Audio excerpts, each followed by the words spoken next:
Good morning.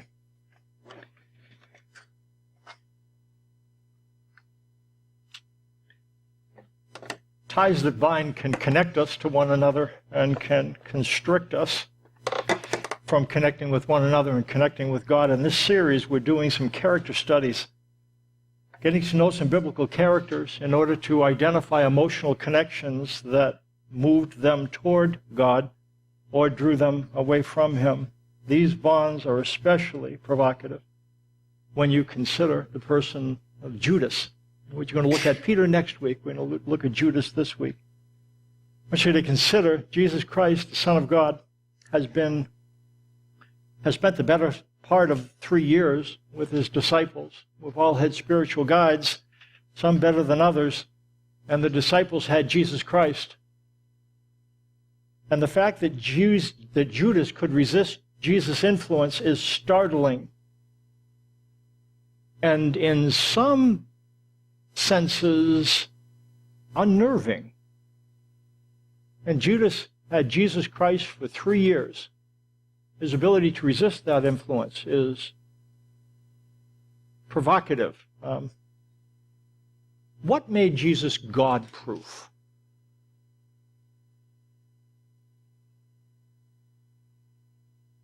And is it contagious?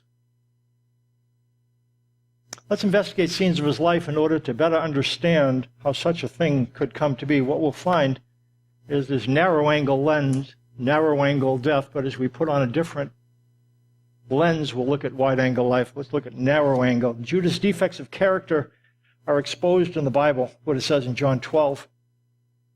Mary took about a pint of pure nard, an expensive perfume. There's the kind of perfume that you want, isn't it? I just bought a nice bottle of nard. Nice name for a perfume. She poured it on Jesus' feet and wiped his feet with her hair. And the house was filled with the fragrance of the perfume. But one of his disciples, Judas Iscariot, who was later to betray him, objected. Why wasn't this perfume sold and the money given to the poor? It was worth a year's wages. He did not say this because he cared about the poor, but because he was a thief. As keeper of the money bag, he used to help himself to what was put in it. We know that Judas dealt with greed and hypocrisy. He not only greed, he was a thief. It says as keeper of the money bag, he was the treasurer. He used to help himself to what was put in it. But he wasn't just a thief, he was a hypocrite. And he postured himself as if he cared about something that he really didn't care about. Why wasn't this perfume sold and the money given to the poor? It was worth a year's wages. The writer goes on to say he didn't say this because he cared about the poor, but because it diminished what he could reach in and help himself to. I think we can say money certainly is something that can stand in the way of God, cause us to be resistant to spiritual influence. It is godlike in that it makes promises, and in that sense, money is extremely seductive. It makes godlike promises. It promises that if you have enough of it, you will be protected and provided for. And all of us have to deal with it. Money is extremely seductive. And Judas had a problem with money worship, and eventually it was money, along with some other things, that tipped the scales so that he was willing to betray Jesus. Shortly after the incident with the perfume, Judas went to the chief priests. We read in Matthew 26, verse 14 through 16, it's in your worship folder. Judas Iscariot went to the chief priests and asked, "What are you willing to give me if I hand him over to you?" So they counted out for him 30 silver coins. From then on, Judas watched for an opportunity to hand him over. There's something here. 30 silver coins was the compensation price for a slave. It's like somebody being wanted dead or alive and having a very low bounty. So it's an insult in a sense to Jesus. It's the pittance to pay for a person. Again, what they had to do, it wasn't easy to be able to get your hands on Jesus if you were a chief priest or a Pharisee at the time, because he was immensely popular. And those in charge drew their ability to stay in charge because they carried the favor of the people. They could not lay hands on Jesus while people were around. Therefore, they needed to find a time when he wasn't with everyone, which there weren't very many of those. If you follow the Gospels, every time Jesus goes anywhere, there's a crowd. And it's Judas that arranges a time when Jesus would be isolated. And it's in the Garden of Gethsemane. We read in Matthew 26, Judas, one of the 12, arrived. With him was a large crowd armed with swords and clubs, sent from the chief priests and the elders of the people. Now the betrayer had arranged a signal with them. The one I kiss is the man. Arrest him. Going at once to Jesus, Judas said, "Greetings, Rabbi," and kissed him. It's entirely likely that Judas underestimated the danger that he was embroiling Jesus in. He wasn't expecting such extreme punishment, and would you agree with me? He certainly wasn't expecting it so soon. To turn him in one day, and the next day he's on his way to die? Judas wasn't expecting that. And as things transpired, we get to see some of the tension that existed within Judas, the remorse, the up and the down of it in Matthew 27. When Judas, who had betrayed him, saw that Jesus was condemned, I think he was expecting it this soon, he was seized with remorse and returned the 30 silver coins to the chief priests and the elders. "I have sinned," he said, "for I have betrayed innocent blood." What's that to us? They replied. That's your responsibility. So, Judas threw the money into the temple and left. Then he went away, hanged himself.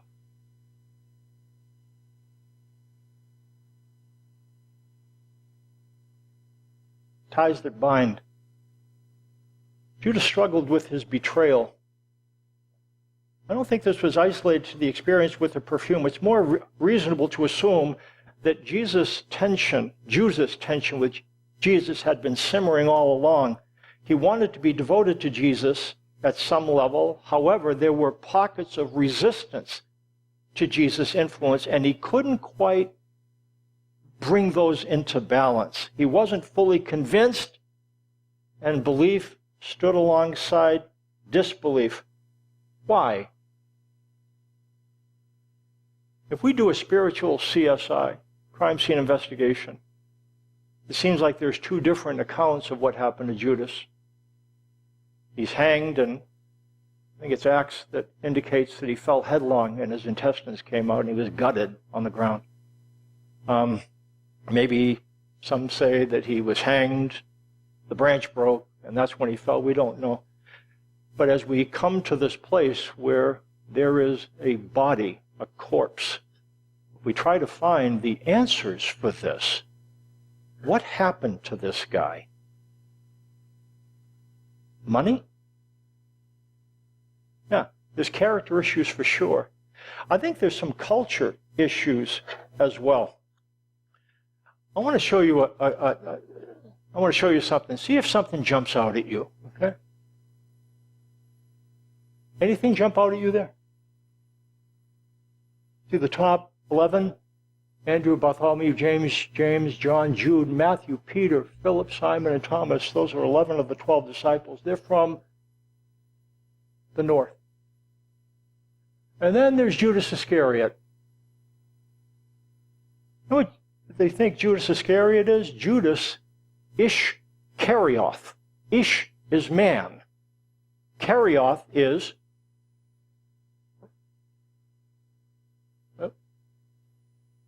Karioth is right about there. Judas Ishkarioth. Judas is the man from Karioth, and Judas is from the southern part of Israel. And the rest of them are from the north, from Galilee of the Gentiles. Give you a little history of the north and south. of Israel. It was a divided kingdom after Solomon. Again, the kingdom of the nation of Israel split into halves. The more populous in the north, 10 tribes, the least populous but the most spiritually significant, with Jerusalem, was in the south. They went into 2 captivities, but these captivities were very different. The northern kingdom went into captivity to the Assyrians in the 8th century BC. That's the northern part. The southern part followed them into captivity a couple hundred years later in the 6th century BC. The Assyrians, who took the northern kingdom of Israel into captivity, when they conquered people, they were like the Borg. See the Borg in Star Trek? Resistance is futile, you will be assimilated, and all the Borg looked alike. They're kind of a combination of man and machine, and so when you were conquered by the Borg, everybody looked like them. They assimilated you into their culture, and they removed your culture in doing so. That's what the Assyrians did. When they conquered a people, they erased the cultural fingerprints of those people. Let me read what happened. The king of Assyria brought people from Babylon, Cutha, Ava, Hamath, and Sepharvaim, and settled them in the towns of Samaria to replace the Israelites. Here's the northern kingdom, and that's what the king of Assyria did. He imported all kinds of people into the north, people from all different kinds of countries, to resettle this place, so to remove the Jewish fingerprint from it. Go on. They took over Samaria and lived in its towns. When they first lived there, they did not worship the Lord. So God sent lions among them and killed some of the people. It was reported to the king of Assyria, the people you deported, resettled in the towns of Samaria, do not know what the God of that country requires. He has sent lions among them, which are killing them off. Because the people do not know what he requires. That's what they thought. We're getting eaten by lions. It's because we're not worshiping the local deity. So you need to teach us how to do that, because we really don't like being lion food. And so then the king of Assyria, he gives this order. Have one of the priests you took captive from Samaria go back to live there, and teach the people what the God of the land requires. So one of the priests who had been exiled from Samaria came to live in Bethel and taught them how to worship the Lord. Nevertheless, each national group made its own gods in the several towns where they settled, and set them up in the shrines the people of Samaria had made at the high places. That's what happened to the north. All kinds of people moved in, the worship of God moved out, people worshiped all kinds of stuff. The Babylonians, they were the ones who conquered the southern nation, the southern part of Israel, which is Judah. And they had a different way of dealing with things. What they did, they wanted not to eradicate culture, but they wanted to teach Babylonian culture to these conquered people. So what the Babylonians did, they said, give us your best and your brightest. We want to bring them to Babylon. We want to teach them about Babylonian law, Babylonian customs. And then they will go, and then they will be our spokespersons to their people. So they had the best and the brightest go there, among whom were Daniel, Shadrach, Meshach, Abednego, among others. And they brought them to Babylon, taught them about Babylonian culture. That's the way Babylon dealt with the south. When the Babylonians were conquered by the Persians, they were even more liberal with the people they conquered.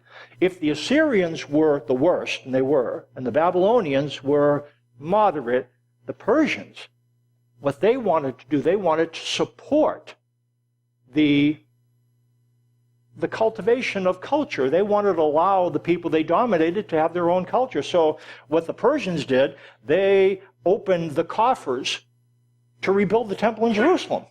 They not only moved people out of there, they moved Jews back there. They said, here's some money, go rebuild the temple. We want you to have your national identity. I think you can imagine then the history of the North and the South.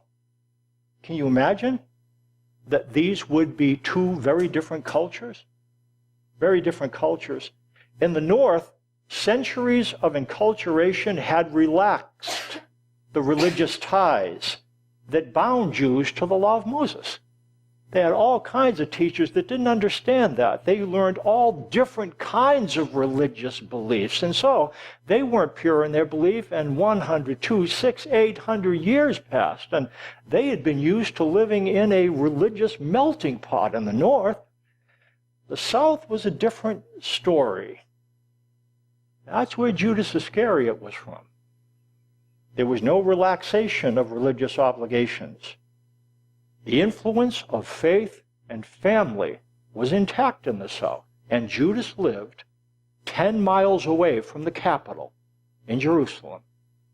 Not only so, but in the south, as in the north, but it was more of the south was, if you want to get the way it probably felt like an Islamic state, because there was no separation between church and state.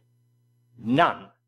So, the sacred leaders had charge of the police.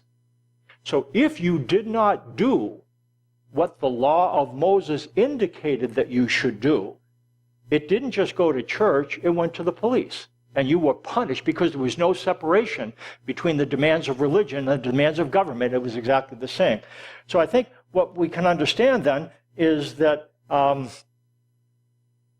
it was difficult to believe in Jesus in the South. Do you agree? That makes sense. In the North, they had been stretched by years of enculturation, and they had some room to be able to shift from the Judaism that they knew. The South was not the same situation. Do we know if some Southern Jews believed like Judas? Yeah, some believe. Here's what Jesus said to the Jews who had believed him. This is in John 8. It's not in your text. Let me just read it. These were Jews from the South. Jesus had done a miracle. And they said, boy, hey, we are really impressed. And we believe that you're God. And this is what Jesus said to them.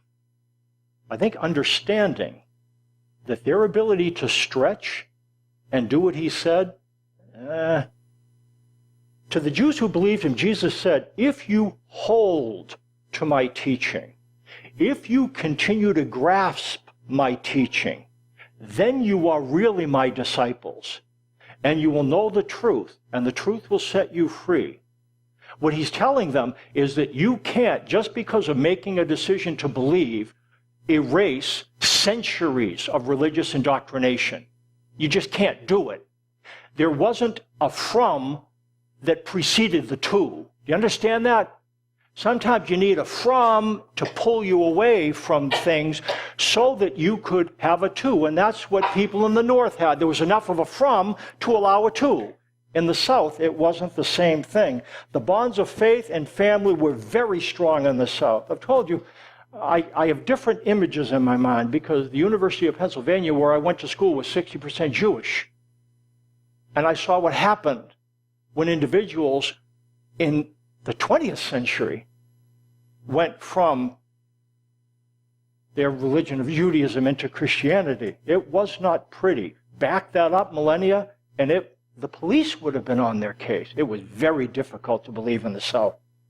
Judas wasn't able to break free from the pull of families and Pharisees, and those two worked together. He was caught between belief and unbelief, and he ended his life in the field of blood. That would appear to be the end of the story. But before we leave that narrow-angle death and look at the wide-angle life, I think we see a couple of things. Why? What happened to Judas? Character? I think so. Culture? Definitely. Some of you understand what that's like. You came to Christianity from a form of Christianity that's not the one that you now inhabit. And you might have walked away from your family. You probably didn't walk away from a Jewish family, but from a family that believed differently than you now believe. And you've experienced the sense of ostracism that comes from that. What church are you going to? And what exactly do they believe? And so your religious affiliation, some of you understand the tension of that. And for some of you, you can look, it created problems along the way. Multiply that times 100. and you have Israel in the first century, was that an impediment in the belief of Judas Iscariot, his ability to come to Jesus? You think that made a difference? Absolutely it did. And that's why Jesus knew that Judas was the one who would betray him. Jesus understood the binds that tied up Judas. And again, there were character issues, but that doesn't tell the whole story. There were cultural issues. We got to put that in the mix. My sense is, not many Jews from the South believe. That's pretty unfair, isn't it? What happened? What ends up happening? We see narrow-angle death, and now we're looking at this field of blood where Judas is buried. And we see narrow angle, we focus on that individual, and we see what happens, saying that is tragic. Take off a narrow angle lens, put on a wide angle lens, and you start to see some things. Chief priest said, it's against the law to put this 30 pieces of silver into the treasury since it is blood money. So they decided to use the money to buy the potter's field as a burial place for foreigners, Gentiles. So there's a place where Gentiles, now, albeit they can die there, a place for Gentiles to be buried within the realms of Israel. You know what you find with God? Oftentimes, there's a thread that runs throughout the Bible. When somebody is exposed to danger, somebody who was previously excluded now becomes included. That seems to be what God does. In fact, Jesus said, if a seed remains alone, it remains by itself, but if a seed is planted, it gives birth to many seeds. And he's talking about, you know what happens when a seed dies? You put it in the ground, the shell dies, and something, life comes out. When you find a place where there is desolation, what ends up happening with God? The blood that goes into the ground supports the birth of life. So this potter's field became a burial place for foreigners. I think it speaks of the fact that through, and I think we'll find this, through the plight of Southern Jews, Jews in general, Southern Jews in particular, guess what kind of people end up having an opportunity to find the road to paradise? Gentiles. Look what it says. It's a thread. It says Romans 11. There's an article that I'm not going to read. You can read it perhaps on your own, but it talks about this passage. Let me just read the text, Romans 11.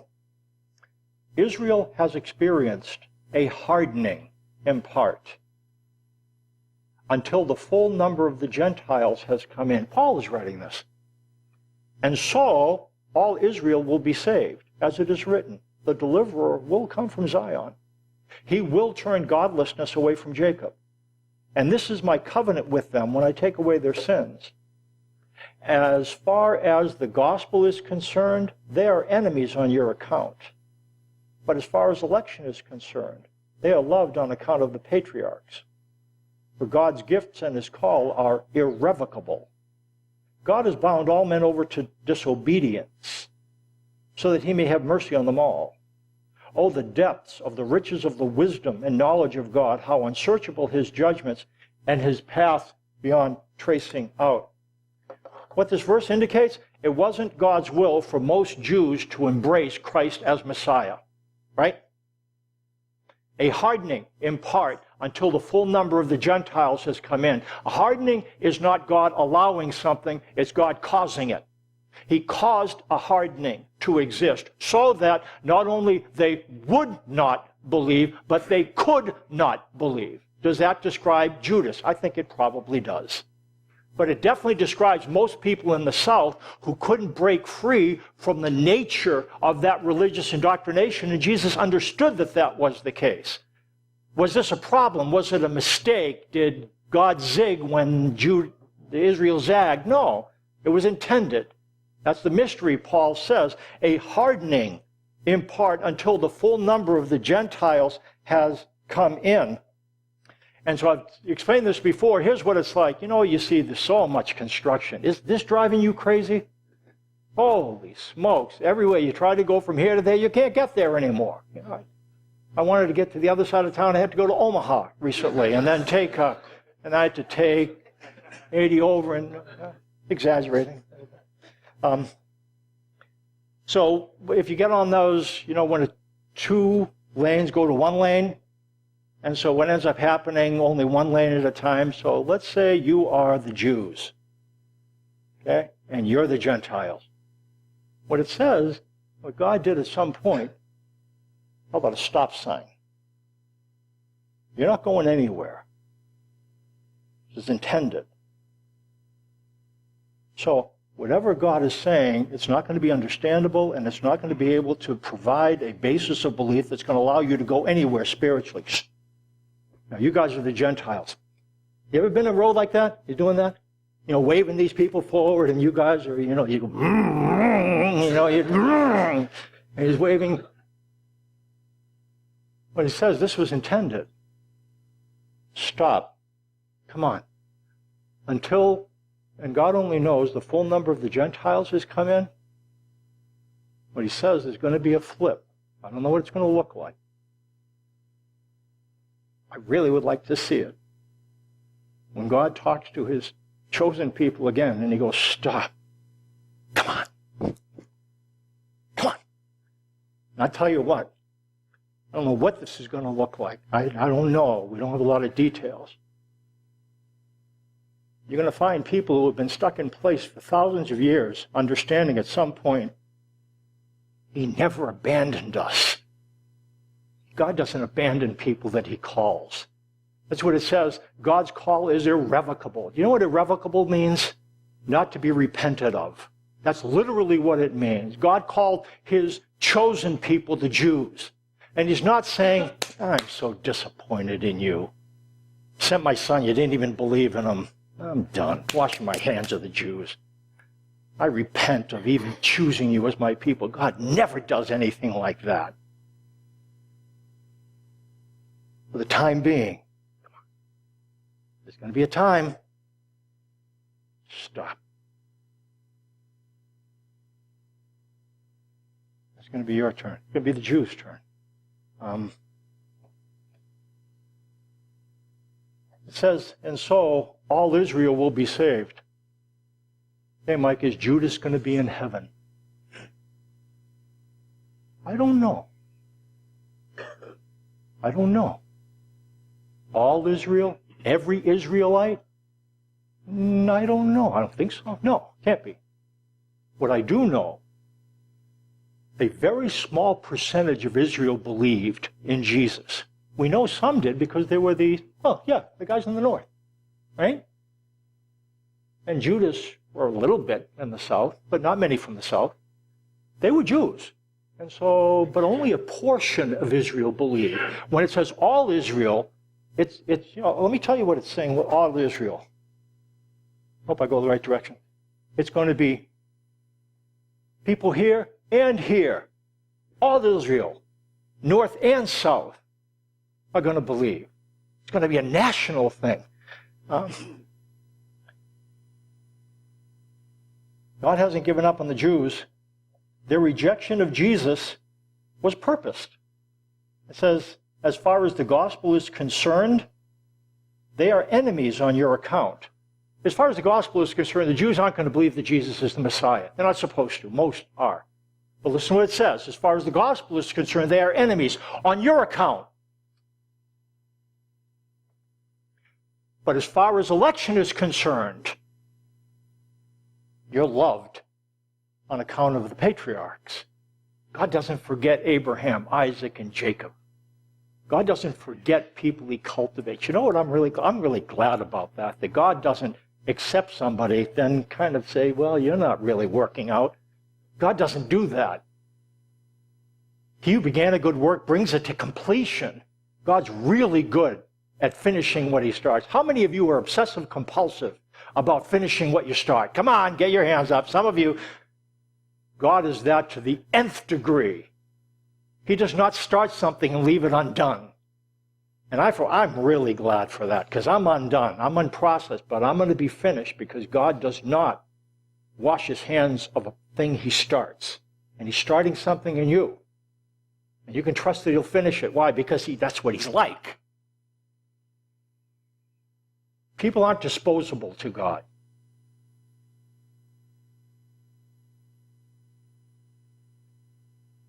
He will never say, I wish I never got broiled up with you. I wish I never got tied up with you. And that's not the way he is. God hasn't given up on the Jews.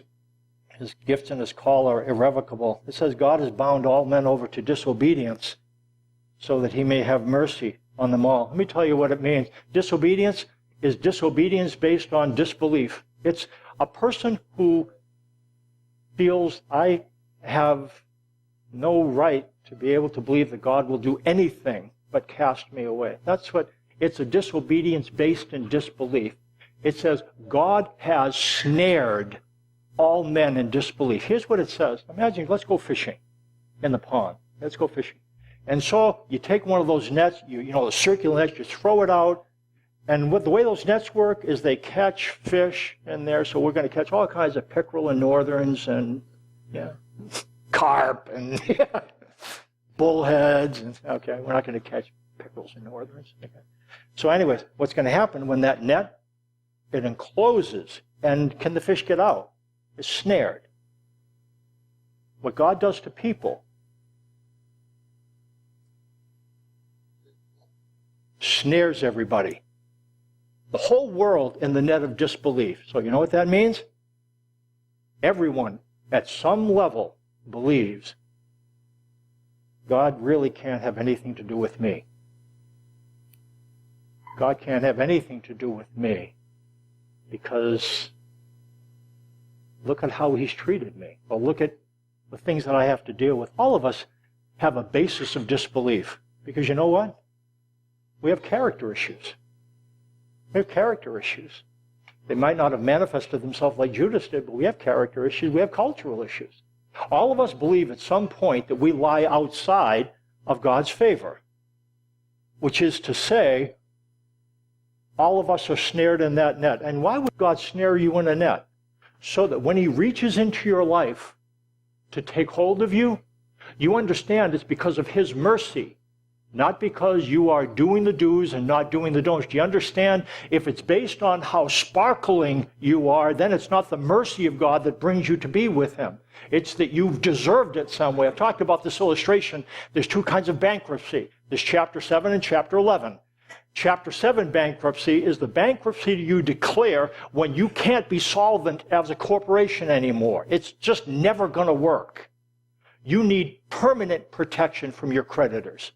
That's chapter 7. Chapter 11 is temporary protection from creditors. You just need some time to reorganize and to become profitable once again, and then you'll deal with your debts. What biblically it says we receive, chapter 7, spiritual protection. But you know what ends up happening? We start to learn a few things. And we start to feel pretty good about the investment that you made in me. You know, I'm kind of working out pretty good, especially when you look at him. Start to compare ourselves with one another, believing that we're better than or worse than, rather than understanding, all of us at some level understand that we can't be brought in to God on the basis of what we do and don't do. Amen? That's the way it works. We're all snared. God does that on purpose. Hey, Mike, there's questions here. There's questions. This much is clear, though. When the questions are answered on the far side, we hang in there faith-wise, understanding that Jesus came. We'll celebrate communion, that he comes in order to open the doors of heaven to people snared in the nets of disbelief, based disobedience. When we look at he who did not spare his own son, but delivered him up for us all, how will he not also with him freely give us all things? When we understand what the table means, God so loved the world that he gave his one and only Son so that you could come in and have the opportunity to have eternal life. Come on, come on. Believe him. There will come a time when he'll say stop.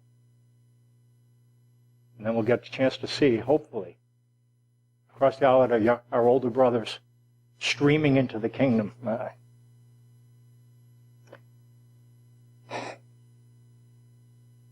Here's what Paul said when he saw this whole thing. Last part of Romans 11. Oh, the depths of the riches of the wisdom and knowledge of God. How unsearchable his judgments and his paths beyond tracing out. I'll tell you what. I'll make this prediction. You check in with me. We're on the far side of heaven.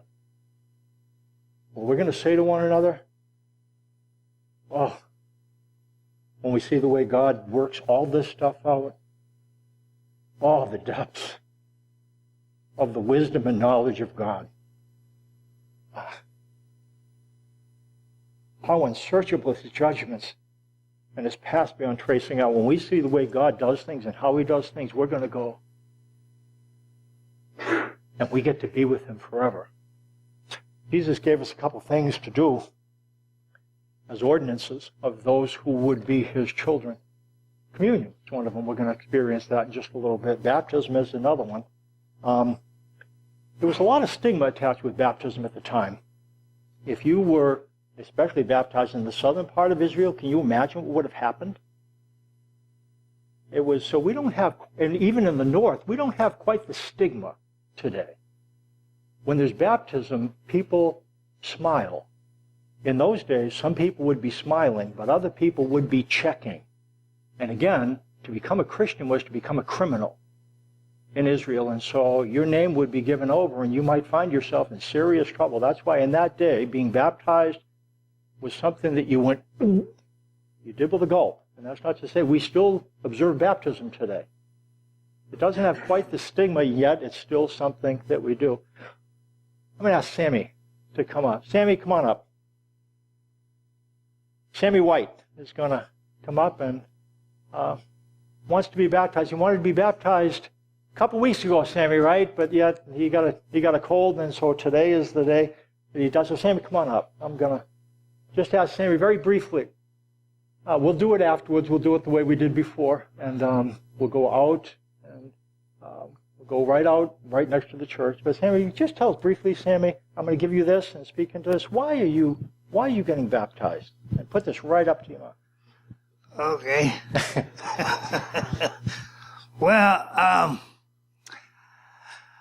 I like to say that I'm glad to be here in God's house this morning, and it's a wonderful thing to be baptized, and I feel that I have a wonderful pastor to do that job for me, and but my reasons for me to be baptized is to be in the house of the Lord and in his family as he can bring us many wonderful and gracious directions to go through. So as I go through this baptism, I'm not a man of words or speaking and everything, but I will say, I am excited about it, and God is with me at this baptism, and I thank y'all for letting me be in the family of y'all's church. Thank you. Thanks.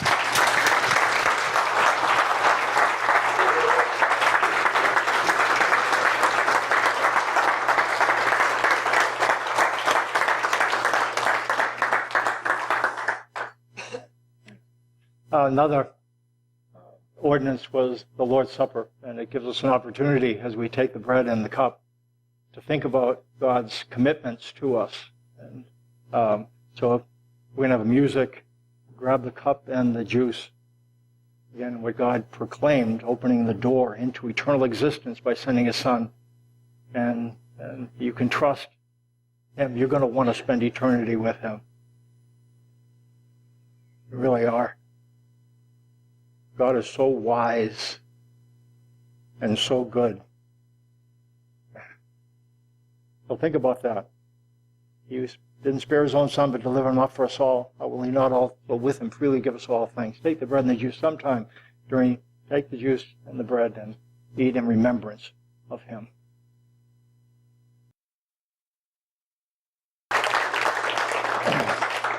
Father, thank you for salvation and